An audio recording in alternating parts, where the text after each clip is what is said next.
Hello, everyone.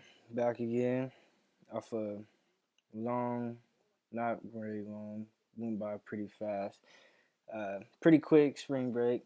Um, Hope everyone enjoyed. I know I enjoyed mine. It was well needed after that busy week, and here we are back at Friday. A couple more days left before we're back at it. But to wrap it up, this is our eighth video reflection.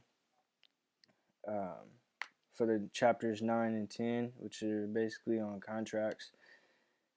Contracts in chapter 9 was more of the contract, and it was the introduction to contract law and contract theory. Chapter 10 was more offer, acceptance, and consideration. Just to break it down, it was a pretty easy chapter. It wasn't too confusing. I know uh, we had to prep into learning a lot of the terms that you will use through the next 4 to 5 chapters, which would be easier. But it came to me pretty easy. Test scores were about average, is the same. For the first chapter, for chapter 9, I ended up scoring a 4.5 out of 5.5, and chapter 10, I got them all right.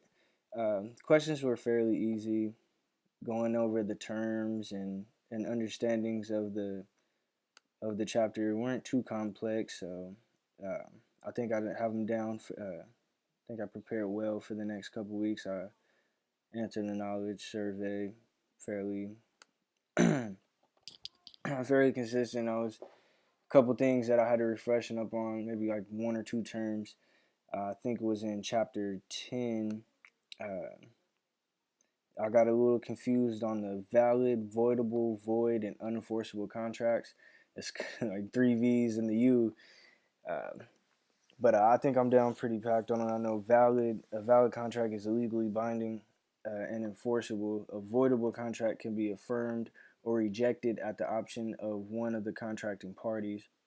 And void contract can never have any legal effect. And an unenforceable contract will not be given effect by a court of law. So I think those ones were, I think, at the end of chapter 9, I say I was pretty hard, pretty confusing to get down at first. I know there was a couple more like unilateral versus bilateral contracts, where the unilateral contract is where the offerer requests action as the acceptance of an offer, or a bilateral contract where the offerer requests a promise in return as the acceptance of an offer. So I think at first it was kind of a lot to take in, formal, informal, unilateral, bilateral, and all the three V's, and then you have on the executory versus executed contracts and quasi contracts, which is implied in law, which isn't really a contract at all.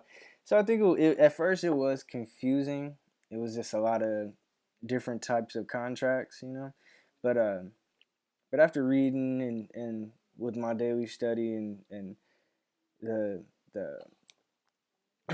sorry, lost the words right now, but the uh, man, I can't even think of it. I'm sorry. But the knowledge survey actually helped me as always. So this little week off kind of got me in too much of into a lazy habit. But no, it was pretty good. It wasn't too hard of a chapter. I scored same as I've been scoring always. Um, I'll do a little bit of review before I start these next couple chapters. I haven't started. I took this whole week basically off. Um, just for till I had all the tests right before spring break like everyone else in every class. So it was just a hectic week, and this week was well needed. It was more of a tease, but well needed. Well needed break. So, but I'll go just a little bit into a couple more contracts, a couple more details. I have a couple of the PowerPoints up here just to refresh. Um, They have the express versus implied and fact contracts. And express contracts are, the parties set forth their intentions specifically and definitely in writing or orally. And implied and fact contracts, which is discerned or inferred from the actions or conduct of the parties. And I remember this one specifically on one of the, I think it was on chapter 9 test. It was there was one question. I think it was asking if it was a express contract. Like it was either express or I think it might have been like a true or false. It was or a multiple choice. It was asking if it was an express or if it was something else very similar, and it was more of a trick question. I couldn't understand it because it says the party set forth their intentions specifically and definitely in writing or orally, and I think it was asking if the contract, if it was if it wasn't in writing, would it be expressed or something? It was something along those lines. And you can, since you can express it orally, I don't think it has to be in writing.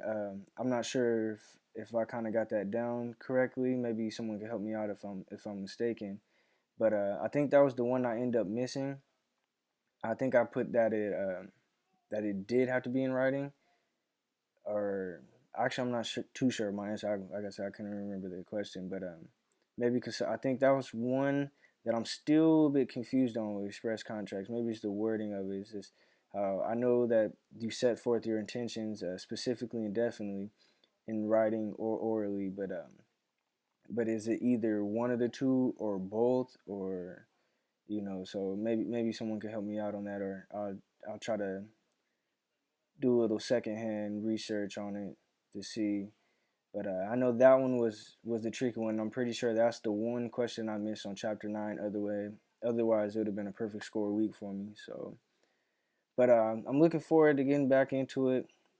Kinda ish. The answer, truthfully, this spring break was pretty fun.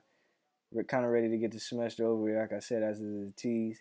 But yeah, I'm looking forward to head right back in it. I know we're down stretch, heading home now here to the end of the semester. So I'm looking to finish strong. I know we have a group project coming up, so I'll try to.